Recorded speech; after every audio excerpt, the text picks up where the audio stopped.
Kwingineko ni huko Mashariki ya Kati, Marekani na Iran zashambuliana huku mkwamo wa amani ukizidi. Marekani imesema imeshambulia vituo vya kijeshi vya Iran nayo ikisema jeshi lake limejibu kwa kushambulia kambi ya jeshi la Marekani. Mashambulizi ya sasa yanakatisha upatikanaji wa makubaliano ya amani.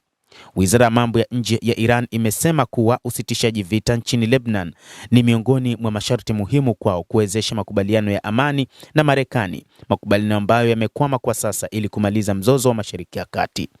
Hayo yanajiri, Marekani imesema imeshambulia vituo vya kijeshi vya Iran, huku Iran nayo ikisema jeshi lake limejibu kwa kushambulia kambi ya jeshi ya Marekani iliyoko katika maeneo hayo, hasa Kuwait.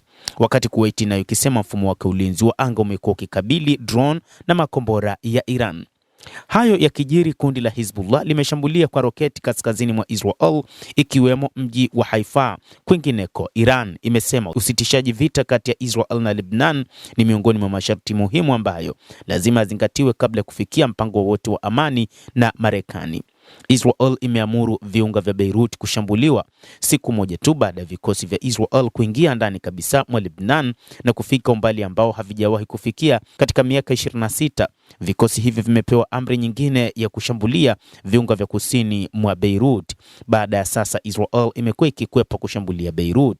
Taarifa ya pamoja ya waziri mkuu wa Israel Benjamin Netanyahu na waziri wake wa ulinzi Israel Katz ilisema kufuatia kile walichokita ukiukwaji wa makubaliano ya usitishaji vita kutoka upande wa wanamgambo wa Hizbullah na pia mashambulizi dhidi ya raia na miji yake vimevuruga vikosi vya Israel kushambulia eneo la Nabatie kusini mwa Beirut.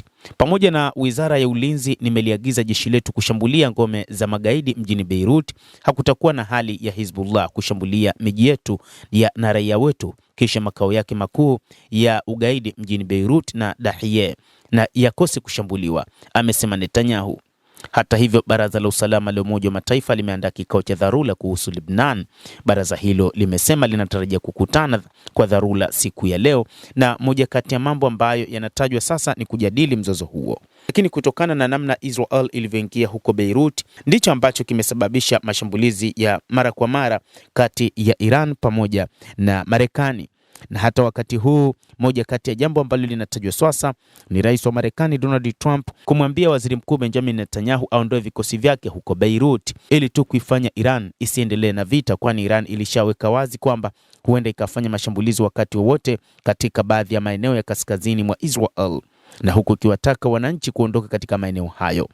Mtazamaji wa The World News, hayo ndio tuliokuwa nayo. Ni mashambulizi ya pande mbili yanayoendelea ambapo yanasababishwa na Israel kutositisha mapigano huko nchini Lebanon kulishambulia kundi la wapiganaji wa Hizbullah, ikizingatiwa kwamba hii ni moja kati ya makubaliano yaliyotajwa kwamba lazima katika usitishaji wa vita kati ya Marekani na Iran, basi na upande wa Lebanon mashambulizi yakome mara moja, lakini bado jeshi la Israel linaendeleza mashambulizi katika maeneo hayo.